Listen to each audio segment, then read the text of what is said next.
在上期节目中，我们玩转了不同舆情的黑坑，那些钓位选择的神秘面纱逐渐被揭开。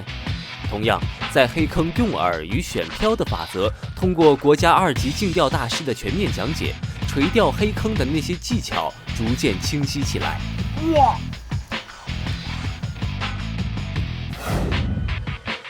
当黑坑大军逆流而上，一时间风靡全国，钓鱼人的钓技钓法也开始突飞猛进。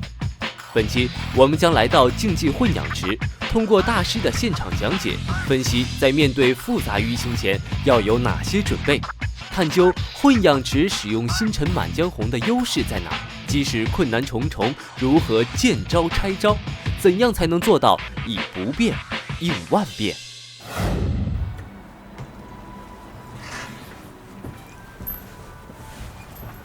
哎，今天那个安排的那个老师是哪一位啊？等你一会儿见到就知道了。老师已经到过了吗？这边。好。拿下来。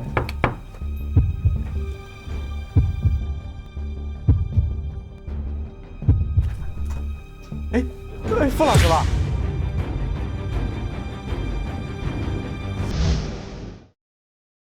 我叫傅小柱。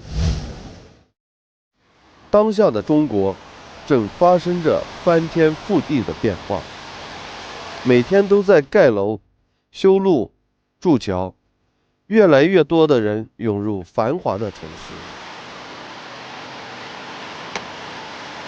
而我却更喜欢体会原始的自然。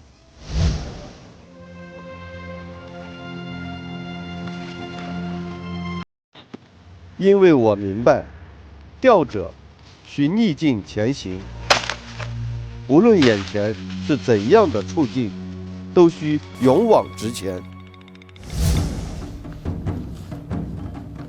当然，你想要步入更高的殿堂，只有真心喜欢，才会付出时间将它做好。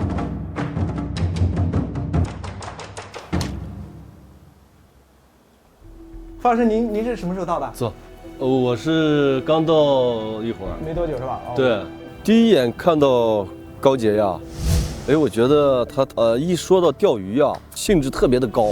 傅老师啊，是这样的，我这次过来呢，也带了很多的这个关于竞技混养这块的这个问题，想跟您这边学习。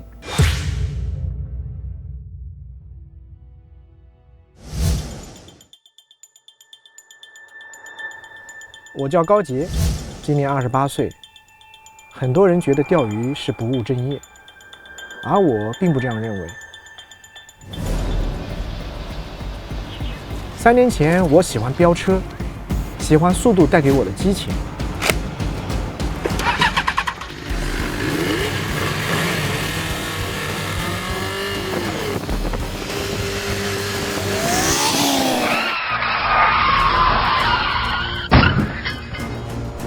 一次意外中，让我好长一段时间都感觉到绝望。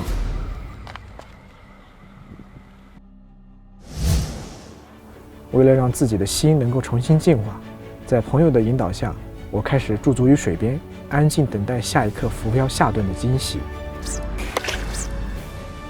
渐渐的，我发现，生活中许多地方和钓鱼一样，就算失望，也要相信下一刻会充满希望。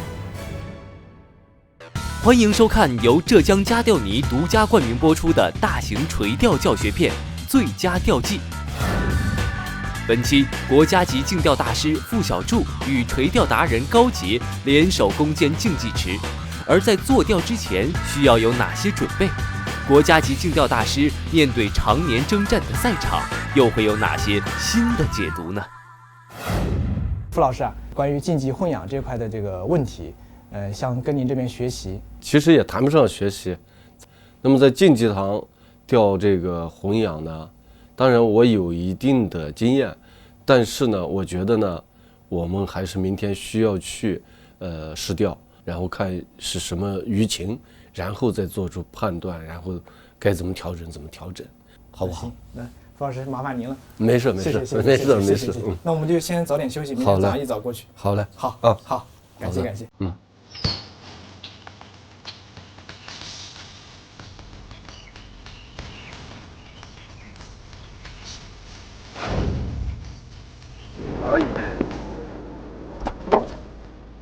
不好意思，慢点。哎，没事。好。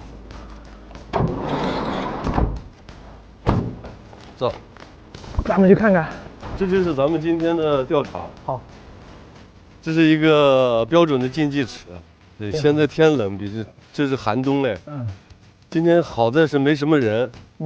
我们今天啊，把钓位就选到这个位置。的是吧？对，这边应该说是可能效果好一点。好。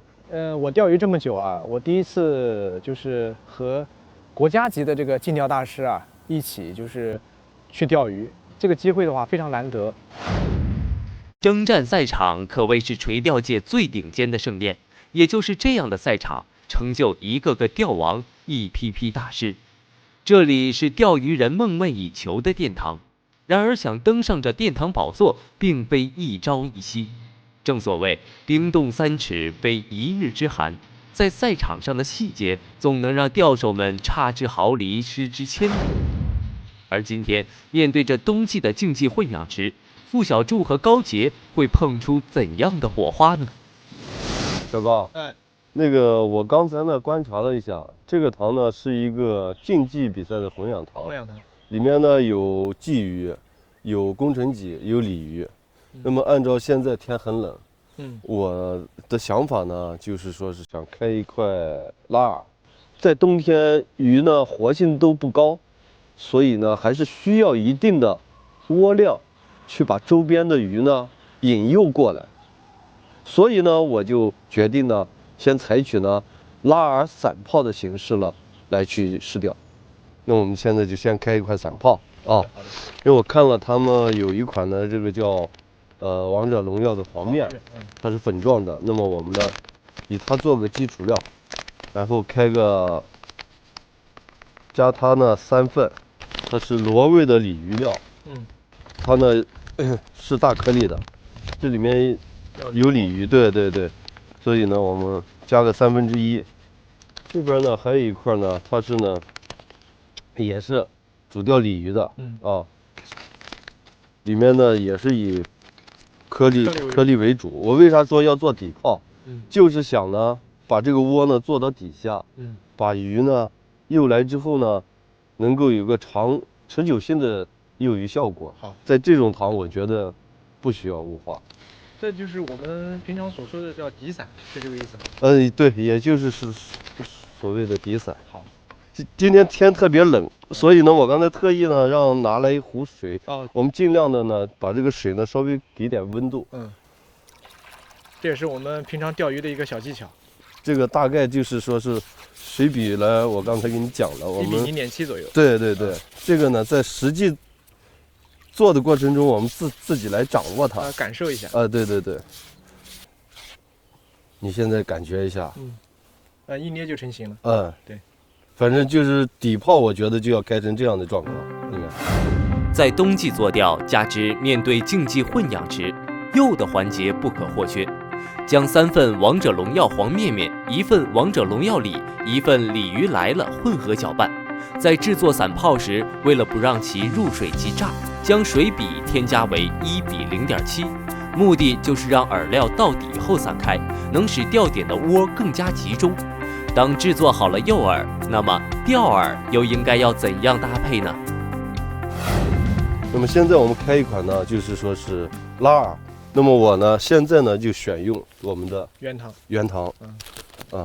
这个圆塘呢大概呢3份，它这有一块呢本味鲫，本味的，它为什么叫本味鲫呢？其实呢就是谷物味的。不管去哪里钓鱼，我们大家呢就是掌握不到这个饵料的方向的时候，我觉得呢就是以谷物香为主，本味的为主，然后去找饵料的一个味型。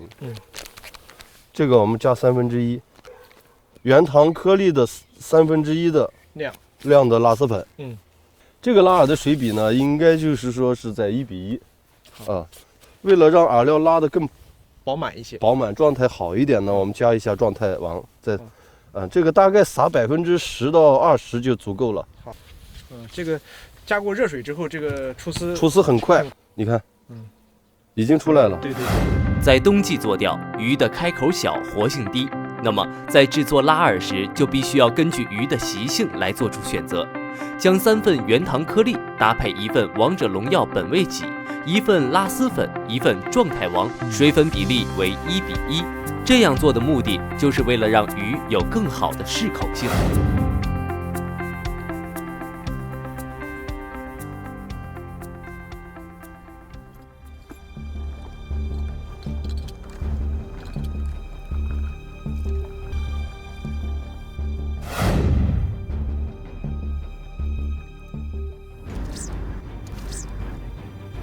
中鱼了啊！哟，小红鲤。中鱼了。竞技池呢，所有鱼种的一个特点就是这种鱼呢会比较滑，这必须是开门红哎，真的我发现今天你看，钓竿是红的，鱼护超网，衣服也是红的，支架衣服也是红的。今天难道真的是开门红吗？对，红色的。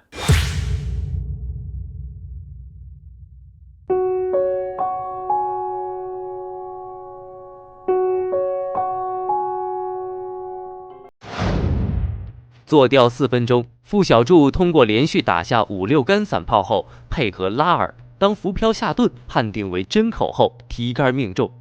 这也正如付小柱所言，红色的星辰满江红、红超网、红鱼护、红鲫鱼，给今天的垂钓带来了开门红。当时在做饵料的时候呢，我就觉得呀，在这个季节，幼鱼呢是关键的。那么我呢就采用了我们的商品饵料，起到一个能够快速幼鱼的效果。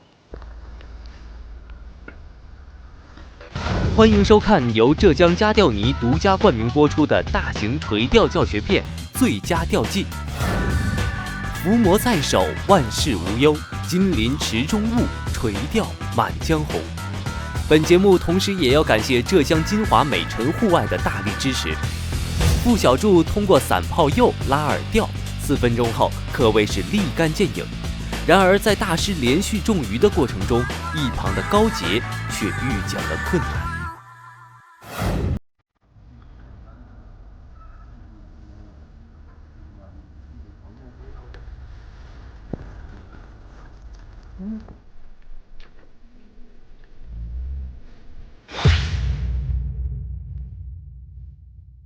布老师把那个散炮给我开好之后，我立马就开始用了。但是呢，我用的这个手法一直就是找不到那个手感，一抛到跟前就掉了。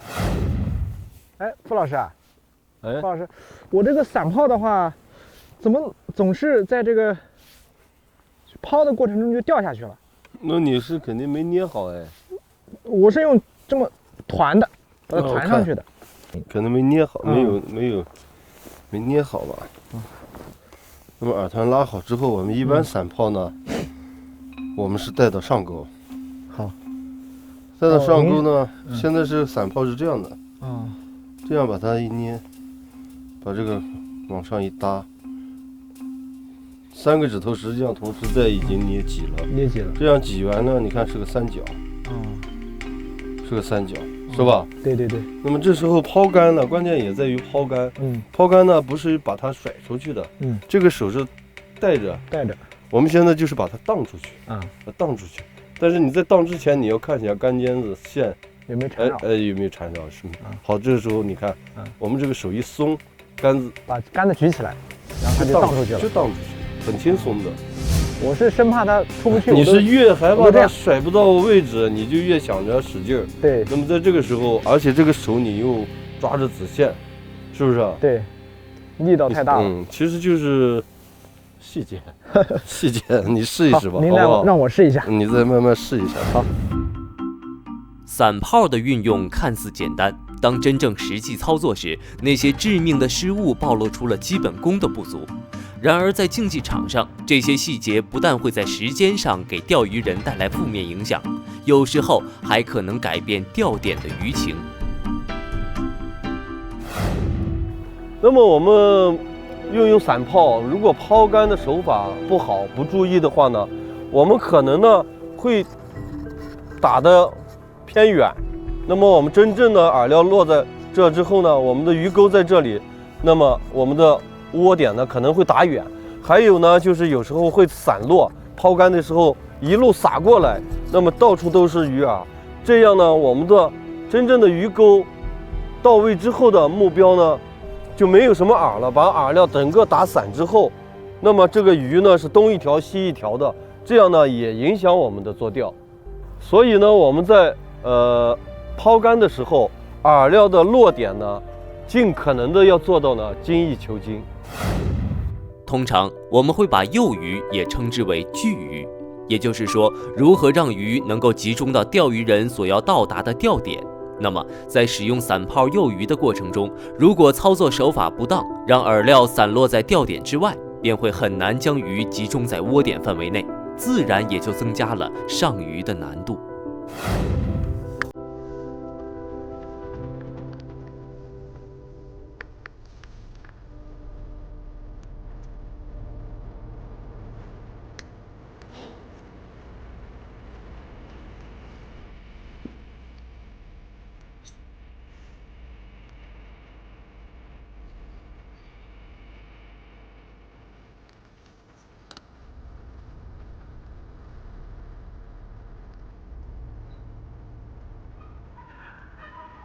抛下去之后，第一竿，那个浮漂立马就出现了信号，一个下顿，我扬竿，立马就中鱼了。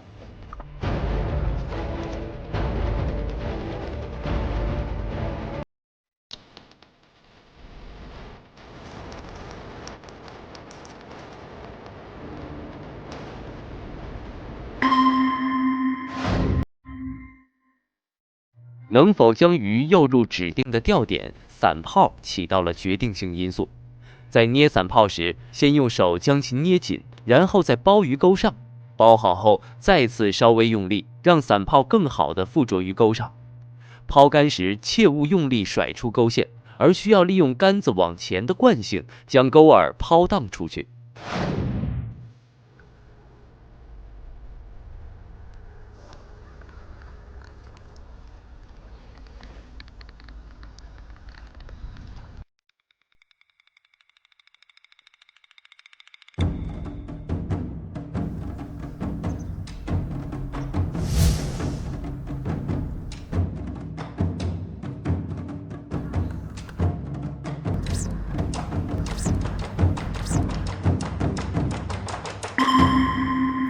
当时一开始我们的鱼情还是很不错的，当钓了一段时间之后呢，我们发现慢慢的这个口就没有了。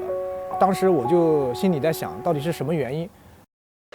欢迎收看由浙江家钓泥独家冠名播出的大型垂钓教学片《最佳钓技》。伏魔在手，万事无忧；金鳞池中物，垂钓满江红。本节目同时也要感谢浙江金华美辰户外的大力支持。在做钓的前40分钟，付小柱连续上鱼，高杰也陆续找到了感觉。而就在接近中午时，付小柱发现使用拉饵假信号连续不断。当面对这样的困扰，需要做出怎样的改变呢？然后我发现这个鱼可能用搓饵更适合一点。好，那您多开一点，给我也拉一点。在钓了一会之后啊，首先发现呢，假信号、空腔比较多，然后呢，钓到的鱼呢，鱼种呢基本上为白鲫，然后个体呢也都偏小。在这个时候呢，我就想到了，是不是因为散炮呢打得多，鱼呢来得快，但是呢，鲫鱼又来得多。因为拉饵呢，鲫鱼呢它便于入口，所以呢在离底的时候就开始抢食。在这个时候呢，我就用拉饵呢变成了搓饵，在尝试。我现在还是用这个原糖颗粒吧，原糖颗粒，然后加它的这个本味，王者荣耀这个本味，加一点，然后加一点这个状态王，调整一下这个粘度。将拉饵改为搓饵，其目的的一方面是为了避开杂乱的信号，当鱼吸食搓饵的过程中，浮漂信号更加真实。另一方面，在做钓混养池时，最终是以总重来决定结果。那么钓手的目标自然会擒大鱼放小鱼，只是改拉围撮后，饵料在钩上的大小就需要严谨对待。来，给你把饵料拿过来。你搓饵是吧？我这个饵料开出来呢，就是这样摊到这的。哦，不需要团成团。不要把它团成团。因为我们现在不想钓小的，我们想钓大的。上来呢，我们可以呢。我们好比说下钩，我们搓小一点，那么我们上钩呢，可以呢搓大一点，但是上这个饵呢，你千万记着，你不要使劲去揉捏它，我们是很虚的上去的，但是我们在上去钩柄上面挨着线的时候把它捏一下，下面很松的，那么一大一小。其实呀，我们在搓饵的时候呢，就是为什么要用上钩大饵，下钩小饵呢？它是有几点的，那么这呢是我们的水面，这是我们的钓竿，钓竿呢这边是水线，那么我们的浮漂会分出来，这是一个鱼钩，然后我们上饵呢大一点呢是起到呢诱鱼的效果，窝量呢保持住，还有一点呢。也就是说，保证了这个饵呢能够完全的触底。那么我们下钩呢，饵料小一点呢，会有弯曲，隐蔽性会更好一点，鱼呢警惕性减少。下钩呢小呢，也就是说是鱼呢就饵呢更方便，入口性更好。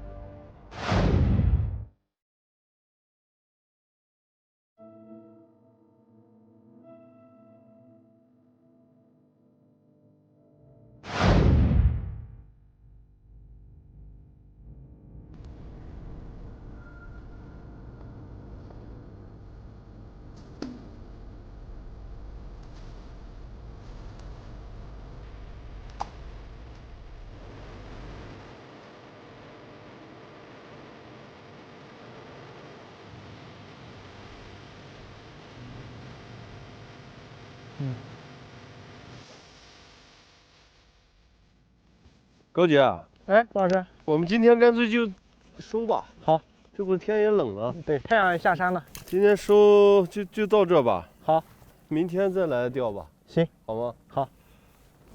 哎，郭老师，我今天看你都连竿了，我看您钓了多少？哎呀，哇，厉害厉害厉害！前期啊拉散炮，钓的鱼体都比较小。对。后期就是我觉得呢。还是需要用搓饵钓，但是呢，饵料呢，味型呢，应该说是我分析的还是没错，就是要用味道越淡越好，用它原糖，然后加了咱们的这个王者荣耀的本味，就够了。好，太厉害了。红色的鲫鱼，红色的外套，红色的星辰满江红，似乎给这寒冷的冬季带来了火热的激情。当竞技混养赛场在当下烽烟四起时，今日的混养堂傅小柱精心的讲解，给高杰带来了温暖。一竿一线间，不但勾勒出垂钓的画卷，同时也拉近了钓鱼人的心。今天的试钓结束了，而加钓尼与大师们的探索依然马不停蹄。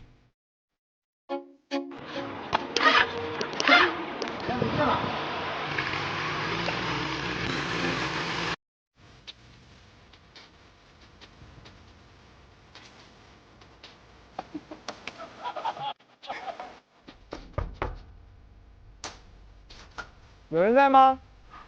别啊！哎，你好。哎，傅老师吧？是。你好，你好，你好。你是？我是安徽的钓友，我叫高杰。哦。您看上去很年轻啊，傅老师。都快50岁的人了，还年轻呢。老板请，老板请。我上来就不下去了啊。